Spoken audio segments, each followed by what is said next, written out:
سائنسدانوں کے مطابق جدید انسان یعنی ہومو سیپینس کی نسل کو پروان چڑھنے میں زیادہ عرصہ نہیں گزرا۔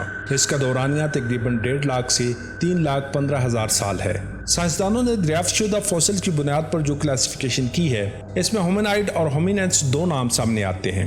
آسان زبان میں سمجھنے کے لیے ہومینائڈز وہ بڑا گروپ ہے جس میں انسان اور دیگر انواع مثلا بندر، گوریلا، چمپینزیز اور بیبونز وغیرہ شامل ہیں، جبکہ ہومینینس اس بڑے خاندان میں وہ قبیلہ ہے جس میں انسان اور انسان سے قریب ترین ملتی جلتی سپیشیز شامل ہیں۔ ہومینینس کا دماغ ہومینائڈ سے بڑا تھا۔ یہ 2 پاؤں پر چلنے اور اپنے ہاتھوں سے کام لینے والی نسل تھی۔ جو لوگ ارتقاء کے عمل کا مکمل علم نہیں رکھتے وہ یہ سمجھتے ہیں کہ شاید انسان بندر سے انسان بنا، لیکن سائنس کے مطابق بندر اور انسان کے اجداد 12 ملین سال پہلے ایک تھے، اور اس کامن اینسسٹر سے تقریباً 10 ملین سال پہلے ایک گوریلا کی نسل علیحدہ ہو گئی، اور 7 ملین سال پہلے چمپینزیز کی نسل ہومینینس گروپ سے علیحدہ ہوئی، اور یہی ہومینینس نسل لاکھوں سال کے ارتقائی عمل سے گزرنے کے بعد ہومو سیپینس یعنی موجودہ انسان بنی۔ نسل انسانی کی جینیٹک مٹیریل نے اپنے موجودہ مقام تک پہنچنے کے لیے ایک طویل اور کٹھن سفر طے کیا ہے۔ یہاں ہمارا مقصد نسل انسانی کے ارتقاء کو سائنس کی نظر سے دیکھنا ہے، اس لیے ہم اس ویڈیو میں اب تک کی دریافت شدہ تمام انسان نما نسلوں پر بحث کریں گے۔ آج بھی ہمیں تمام انسان نما یعنی انسان سے ملتی جلتی نسلوں کا مکمل علم نہیں۔ ہر روز نئی دریافتیں ہو رہی ہیں جو انسانی تجسس کو مزید بڑھا رہی ہیں، لیکن جو سائنسی دریافتیں اب تک ہو چکی ہیں ان کو ہم مختصراً بیان کریں گے۔ سب سے پہلے ہم جس انسان نما نسل کا ذکر کریں گے وہ سلینتھروپس چیڈنسس ہے۔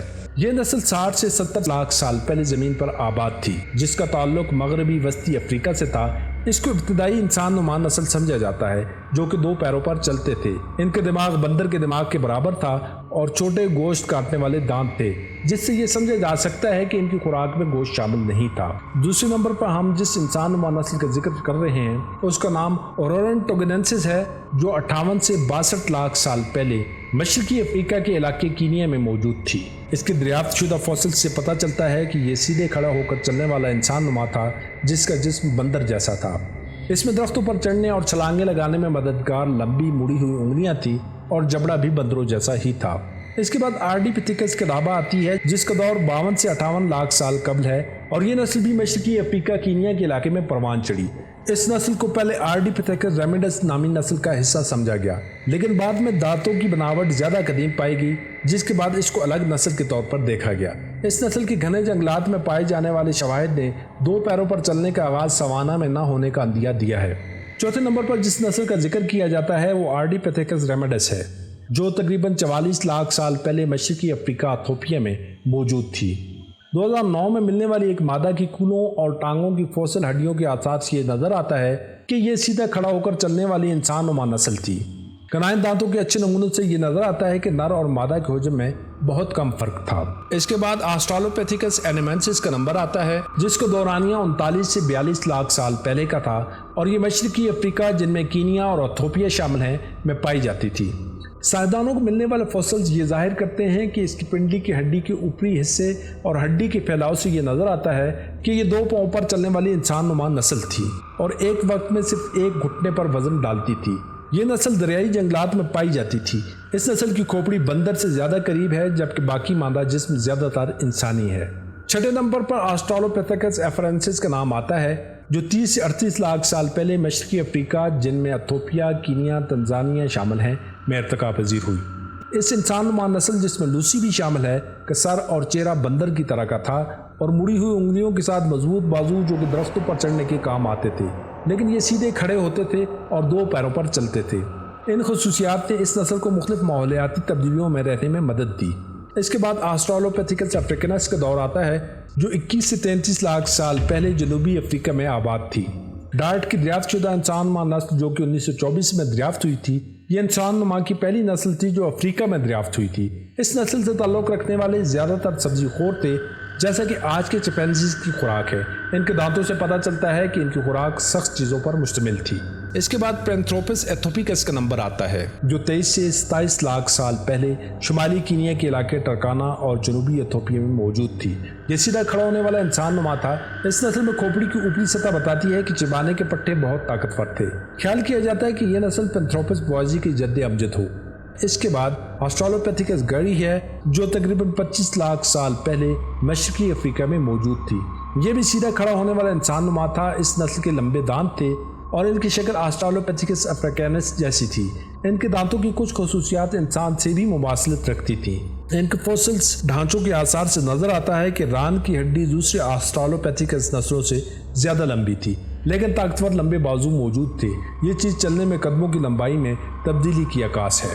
10ویں نمبر پر ہم پینتھروپس بوئیزی کا ذکر کریں گے، جو 12 سے 23 لاکھ سال پہلے مشرقی افریقہ، جس میں ایتھوپیا، کینیا، تنزانیہ اور ملاوی شامل ہیں، میں موجود تھی۔ اس نسل کے باسیوں کی کھوپڑی کے اوپر ابری ہوئی ہڈی ہوتی تھی جو چبانے کے بڑے پٹوں کو سنبھالے ہوئی ہوتی تھی اور بڑے جبڑے کو ہلاتی تھی۔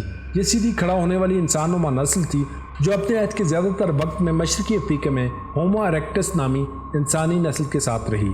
کچھ کھدائیوں سے دونوں نسلوں کے فوسلز برآمد ہوئے۔ 11ویں نمبر پر آسٹرالوپیتھیکس سیریبا ہے، جو تقریباً 19 لاکھ سال پہلے جنوبی افریقہ میں آباد تھی۔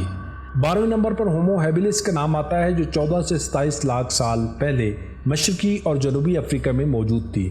یہ اب تک دریافت ہونے والی سب سے قدیم انسانی نسل ہے۔ اس نسل کا نام ہومو ہیبیلس، جس کا مطلب ہاتھ سے کام کرنے والا ہے، لیکن حال ہی میں افریقہ سے 33 لاکھ سال پرانے پتھر کے اوزاروں کی دریافت نے ہومو ہیبیلس کے سب سے قدیم انسانی نسل ہونے کے سٹیٹس پر ایک سواریہ نشان لگا دیا ہے۔ 13ویں نمبر پر ہومو روڈولفینسس کا نام لیا جاتا ہے، جو 18 سے 19 لاکھ سال پہلے شمالی کینیا میں موجود تھی۔ اس سے پہلے ہومو ہیبیلس سمجھا گیا، لیکن ان میں منفرد بات ان کی کھوپڑی میں دماغ کا حصہ زیادہ بڑا، لمبا چہرہ اور بڑی داڑیاں تھیں۔ اس نسل کا ایک بہت اچھا فصل کوبی فورا کینیا سے ملا ہے۔ اس کے دماغ کا حجم 775 کیوبک سینٹی میٹر ہے، جو کہ ہومو ہیبیلس میں سب سے زیادہ حجم کے برابر ہے۔ اس کے بعد ہم پینتھروپس روبسٹ کا ذکر کریں گے، جس کا عہد 12 سے 18 لاکھ سال پہلے کا تھا اور اس کا تعلق بھی جنوبی افریقہ سے تھا۔ یہ بھی سیدھا کھڑا ہونے والی انسان نما نسل تھی اور یہ مضبوط کھوپڑی اور مضبوط دانت رکھتی تھی۔ 15ویں نمبر پر ہومو ایریکٹس کا نام آتا ہے، جو 18,90,000 سال سے 1,43,000 سال قبل تک دنیا میں موجود تھی۔ یہ نسل شمالی، مشرقی اور جنوبی افریقہ، مغربی ایشیا اور مشرقی ایشیا، چین اور انڈونیشیا کے علاقوں میں موجود تھی۔ یہ نسل قدیم انسانی نسلوں میں آج تک کی سب سے کامیاب یعنی سب سے لمبے عرصے زندہ رہنے والی نسل ہے۔ ایسے شواہد ملے ہیں کہ ہومو ایریکٹس وہ پہلی نسل تھی جس کی خوراک میں گوشت کی وافر مقدار موجود تھی اور یہ خاطر خواہ مقدار میں گوشت اور ہڈیوں کا گودا کھاتے تھے۔ مزید ایسے شواہد بھی ملے ہیں کہ اس نسل کے جسمانی بال بھی گرنا شروع ہو گئے تھے اور یہ نسل وہ پہلی نسل تھی جس نے آگ اور چولہے کا استعمال شروع کر دیا تھا۔ 16 نمبر پر ہومو ہائیڈلبرگنسس ہے، جو 7 سے 2 لاکھ سال قبل تک یورپ، افریقہ اور ممکنہ طور پر چین میں بھی موجود تھے۔ اس نسل کو کچھ جگہ ہومو سیپین بھی لکھا جاتا ہے۔ یہ وہ قدیم انسان تھے جنہوں نے یورپ کے سرد علاقوں کی طرف مہم جوئی کی۔ ایسے شواہد بھی موجود ہیں کہ یہ وہ نسل تھی جنہوں نے پہلی دفعہ اپنے لیے پناہ گاہیں بنائیں اور بڑے جانوروں کا شکار لکڑی کی نیزوں سے کرنا شروع کیا۔ اس نسل کے یورپ میں آباد کار براہ راست نیاندرتھلز کے اجداد تھے، جبکہ افریقہ میں آبادی کا جدید انسان کے اجداد ہونے کا قوی امکان ہے۔ اس نسل کے افریقی فوسلز کو کچھ محققین مختلف نسل کے طور پر بھی لیتے ہیں۔ اس کے بعد ہومو نیاندرتھلنسز ہیں، جو 4 لاکھ سے 30,000 سال پہلے تک یورپ اور جنوبی مشرقی ایشیا سے وسطی ایشیا تک آباد تھے۔ ان کی کھوپڑی کی خصوصیات سے پتہ چلتا ہے کہ اس نسل کا چہرہ چوڑا، مڑی ہوئی گال کی ہڈیاں اور بہت بڑی ناک تھی، جو کہ ٹھنڈی اور سرد ہوا کو نم کرنے اور گرمانے کے کام آتی تھی۔ ان کے جسم کی بناوٹ گرمی کو اندر محفوظ کرنے کے لیے تھی اور بازو اور ٹانگیں چھوٹی ہوتی تھیں۔ اوسط قد آج کے انسان سے کچھ چھوٹا تھا، لیکن ہڈیاں موٹی اور بھاری تھیں، جس سے یہ اندازہ ہوتا ہے کہ بہت طاقتور پٹھے موجود تھے۔ نیاندرتھالز جدید انسانوں سے بہت زیادہ طاقتور تھے اور ہڈیوں کے فوسل سے یہ واضح ہوتا ہے کہ یہ نسل انتہائی سخت حالات میں رہتی تھی۔ برفانی ماحول میں رہنے کی وجہ سے نیاندرتھالز وہ پہلے قدیم انسان تھے جنہوں نے کھالوں کے بنے ہوئے لباس پہننے شروع کیے۔ شواہد کے مطابق یہ پہلی انسانی نسل تھی جو اپنے مردوں کو دفن کرتے تھے اور ان کے فوسل کے ساتھ مورتی نما اشیاء کی باقیات بھی ملی ہیں۔ نیاندرتھال انسان کا دماغ آج کے انسان سے حجم میں بڑا تھا، یعنی 1450 کیوبک سینٹی میٹر۔ ان غاروں سے کافی بڑی تعداد میں ہومو ایریکٹس سے زیادہ ترقی یافتہ اوزار اور ہتھیار پائے گئے ہیں۔ ایک اور انسان نما ہومو فلوریسینسس 95,000 سال سے 17,000 سال قبل تک ایشیا، انڈونیشیا میں آباد تھے۔ یہ قدیم انسانی نسل معدوم ہونے والی انسانی نسلوں میں سب سے آخر میں معدوم ہوئی تھی اور انہوں نے اپنا سارا وقت جدید انسانوں کے ساتھ ساتھ بسر کیا۔ یہ قدیم انسانوں کی سب سے چھوٹی نسل تھی اور اس کے دماغ کا حجم ہمارے دماغ کا 1/4 تھا، ارتقاء کے دوران ان قدیم انسانوں کی جسامت اپنے اجداد سے چھوٹے ہو جانے کی وجہ اس جزیرے پر وسائل کی شدید کمی ہو سکتی ہے، جس کو آئی لینڈ ڈرافنگ کہا جاتا ہے، جو کہ دوسری کافی میملز میں بھی دیکھی جا سکتی ہے۔ انسانوں کا ایک اور پراثرار گروہ جسے ڈینزووینز کہا جاتا ہے ایک ہی وقت میں نیاندرتھال اور جدید انسانوں کے درمیان رہتے تھے۔ ان کا نام سائبیریا کے ایک غار کے نام پر رکھا گیا ہے، جہاں چند چھوٹی ہڈیاں ان کے نسب کا حتمی ثبوت فراہم کرتی ہیں۔ ڈی این اے کی شواہد سے بھی یہ پتہ چلتا ہے کہ ڈینزووین کچھ نسلوں پہلے کچھ مشترکہ آباء و اجداد سے علیحدہ ہو گئے تھے، جس میں نیاندرتھال اور جدید انسان شامل ہیں۔ 2022 میں فزیالوجی کا نوبل پرائز سوانتے پابو کو ڈینزووینز اور نیاندرتھال کے جینوم اور انسانی ارتقاء پر کی گئی تحقیق پر دیا گیا۔ اس کے مطابق افریقہ سے نکلنے کے بعد ہومو سیپینز نے ان دونوں نسلوں سے اختلاط کیا۔ اور آخر میں ہم ہومو سیپین کا ذکر کریں گے، جو تقریباً 2 لاکھ سال سے آج تک افریقہ میں ارتقائی منزل طے کرنے کے بعد آج پوری دنیا میں آباد ہیں۔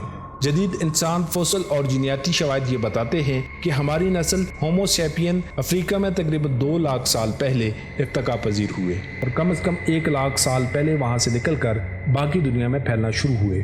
آج ہم پوری دنیا میں پھیلے ہوئے ہیں اور انسان کی واحد زندہ نسل ہے۔